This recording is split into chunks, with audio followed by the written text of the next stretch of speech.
हिंदू आणि हिंदुस्थान मान्य, पण हिंदीची सक्ती मान्य नाही असं ठाकरेंनी म्हटलंय। ठाकरेंच्या भाषणाला फडणवीसांकडनं रुदालीची उपमा देण्यात आली। मराठीबाबत शब्द नव्हते, रुदालीचं भाषण झालं असा टोला फडणवीसांनी लगावलाय।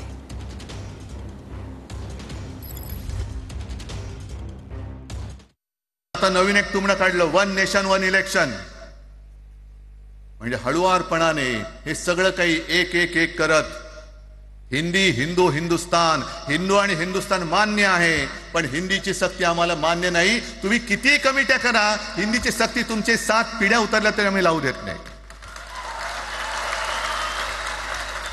मला असं सांगण्यात आलं होतं की विजय मेळावा होणार आहे, पण त्या ठिकाणी रुदालीचं भाषण देखील झालं आणि मराठीबद्दल एक शब्द न बोलता आमचं सरकार गेलं, आमचं सरकार पडलं, आम्हाला सरकारमध्ये द्या, आम्हालाच निवडून द्या, हा मराठीचा विजय उत्सव नव्हता, ही रुदाली होती।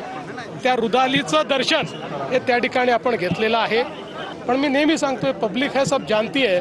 त्यामुळे मुंबईतला मराठी असो की अमराठी सगळेच आमच्या सोबत आहे। आम्ही मराठी आहोत, आम्हाला मराठी असण्याचा अभिमान आहे, मराठी भाषेचा अभिमान आहे, पण त्याच वेळी आम्ही हिंदू आहोत, आम्हाला हिंदुत्वाचा अभिमान आहे आणि आमचं हिंदुत्व हे सगळ्यांना सोबत घेऊन चालणारे हिंदू